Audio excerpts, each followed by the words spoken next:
भाइयों बुरा लक्षण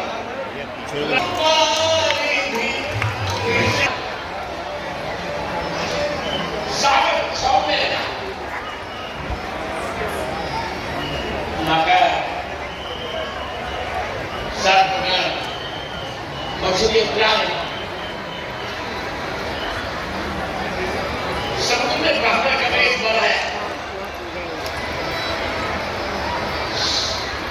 स्वर्ण के खाद करके भरा भगवान से क्षमा मांगी ठीक है